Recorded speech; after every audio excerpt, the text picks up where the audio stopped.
Hi everyone, I'm Brooke with the Easter team, and today I'm here with John McCuskey. He is our in-house lender for Berkshire Hathaway, whom we trust with all of our clients. We love using him and having you guide our clients because he is honest, trustworthy, and good at his job. So today we wanted to talk about being a first-time home buyer. I imagine nationally is daunting, regardless of where you live, and then throwing you into one of the most expensive cities in the world, Santa Barbara, where we all live here, is even more daunting. So I feel like we encounter a lot of people, even friends, clients, even if people are curious, they just don't think it's possible. Yeah. And I think one of the most important things to do before you even look at a house, like don't even touch Zillow, go to a lender first, right? Mm-hmm. Talk to you and find out how do I get there? Because even if it's not possible at that moment, you can develop a plan, right? True. Yeah. So what do you think, like what is your advice? I kind of always make the joke that it's like going to the doctor for a checkup because you don't really know until you've talked to a professional to answer some questions. So most people are just daunting because it's the biggest thing you'll ever buy, when in reality, all we're doing is reviewing some numbers on paper and asking you questions. So it's not hard to come in and say, hey, I'd like to buy something in Santa Barbara. Here's what I have. You lay out your cards. And we can usually figure out a game plan for people. So it's no commitment, right? You're not like No. charging someone up front to sit down with we you. don't. There's no consultation fee to Nope. find out if you can afford, right? No, we could do consultations for years with you. It's free. We don't get paid until you actually buy something. So for most people, we just look at your income, your credit scores, your debt, your down payment, whether it's gift from family, checking savings that you might have, stock if you work at a company, money under the mattress. I mean, all those things. Totally. Everything goes into the pot for the recipe to figure out what you can buy. And then from there, we kind of give you some guardrails so you can say, oh, I can afford to buy in this price range. Mm-hmm. And then you can kind of shop accordingly and then work with an agent correctly. I was kind of thinking of my own home buying process here. I had worked at Trader Joe's for like 15 years and I'd had a retirement account with them and I didn't really know. Mm-hmm. You know, that was just money there, but when you're 65, you get to use it. So it was very risky. Not saying I recommend this, but I did end up taking from that, putting only 10% down, and it was daunting. It was like, I can't afford this payment. There's no way, because 10% down is obviously, your payment's gonna be a little higher. Bought a condo, couldn't afford a house, but got in the market, paid a ton of taxes on that money I took, and huge penalties, because now I'm closer to 65, but I wasn't then. I was much, but looking back, that tax I paid, I just kind of have to look at it as like Investment yourself. an investment in myself. Yeah. It got us now. I'm like, great. Been 3 homeowners now. So it got me there. It was a huge risk. It wasn't what I would prefer, but I did not have family money coming in. I didn't have any secret accounts minus that retirement account that I didn't know I could access, which again, not recommending it. I'm sure John doesn't recommend it, but kind of like do what it takes, get in the market. There's no better time to buy than now.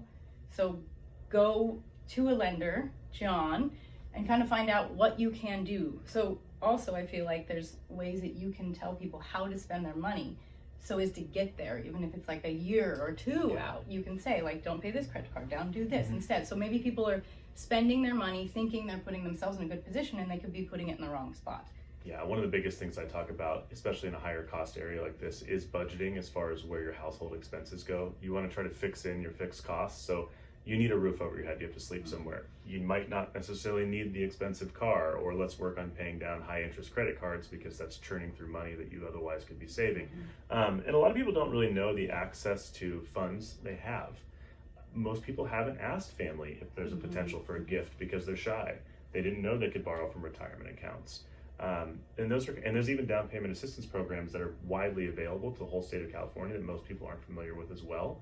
So you could theoretically come in and get a 3.5% down payment assistance program and almost be no money out of pocket to buy with an FHA loan. Yeah. So there's a whole gamut of ways to buy. It's just when you look online, it's you need 20% and that's it. Yeah, like the standard. Yeah, it's not necessarily that's not the case. True. Yeah, no. And also I think too, it is a little give. You're not going to get your dream house likely your first purchase. That's just not it. We had to sacrifice a lot of what we thought we wanted in a home to get in the market, but it's not your forever home. It's okay to buy your initial property, whether it's a condo or a really small cottage or something that needs work, something like that, and just get in the market, because you keep looking back and realizing we should have bought then. How many times do people say that, right? All the time. I mean, this old saying that you can't time the market, but there's time in the market is more important. So, I mean, the average person I think spends 6 to 7 years in their house before they move or sell.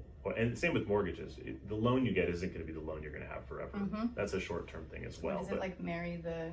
Yeah, they say date the rate. Date the rate. Yeah. Marry the mortgage, I don't know if I'm the best proponent of that one, because I think I look again more so as like, what are your overall household expenses?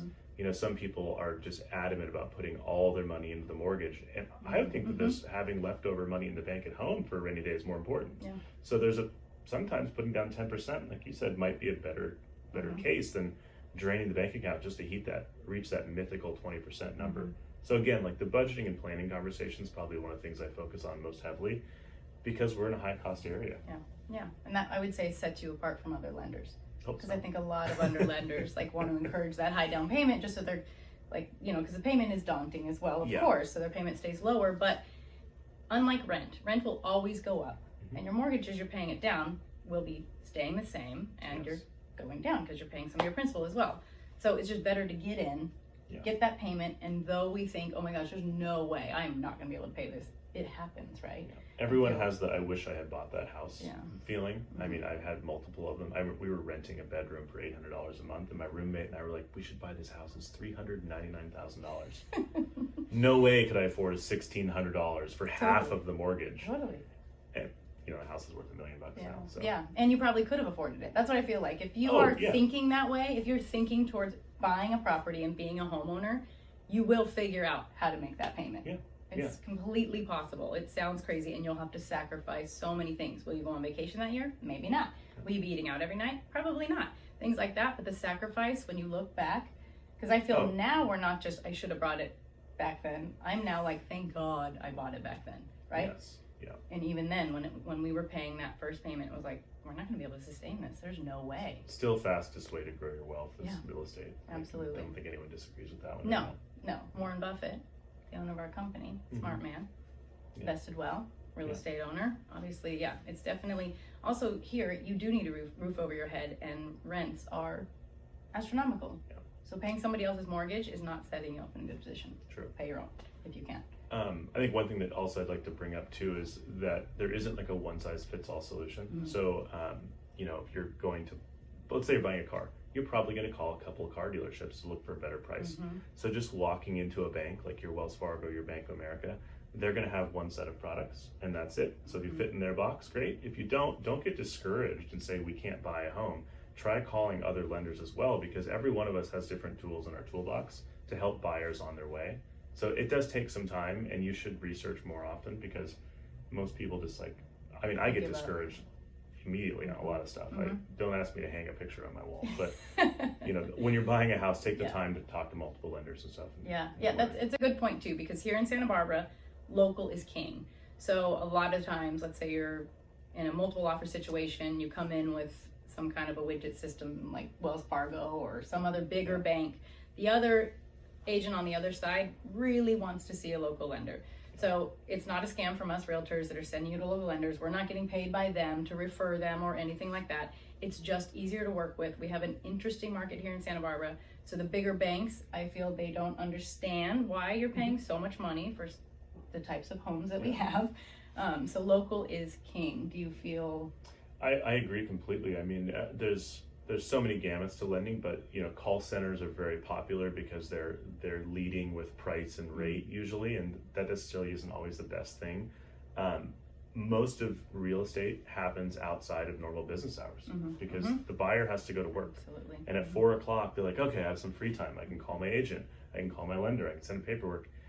Do you want the guy that's like 3 time zones away, not answering his phone at 7 o'clock at night, or the banker that's like 5 o'clock out the door? You know, there's no flexibility in that. So I think that's one big benefit to working with local lenders is that we have flexibility. We can work with your hours. We know our local market, and we also know local agents. So there's a lot more trust. Like a pre-approval letter that comes from someone that's well respected in our community is going to have a lot more strength behind it when the seller's looking at reviewing offers 100%. versus Joe in Minnesota who you've never heard of. There's no accountability in the local network, because I mean, if I screw up, everyone knows.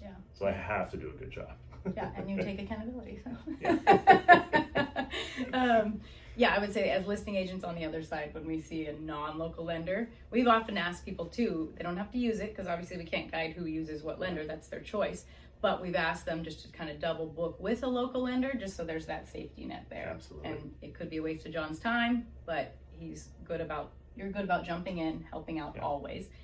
I will say too, we did have a client come to John with a pretty big loan, and John told him to go to his bank because he was of high net worth, and then he would get a better rate there. So the fact that you're very honest, you're very trustworthy, and you guide people in their best interest. We truly feel that way, and that is huge for our team because we are here for you. We only look out for our client's best interest as if family, and that's why we like using you. You definitely have guided our clients well. Whether you're going to be making money, you talk them out of using you, and sometimes because it's just not in their best interest. That's true. I mean, it comes back in the end. You know, Exactly. it pays twofold in the long run. Especially in a small town like this. So local is king. Absolutely. Yeah. Absolutely. All right. Well, Cool. we appreciate your time. Happy to be here anytime. Okay. Well, if anyone wants to know, can you buy a house in Santa Barbara? We believe you can. Just take some time, education. Call John. Just have to ask. Just have to ask.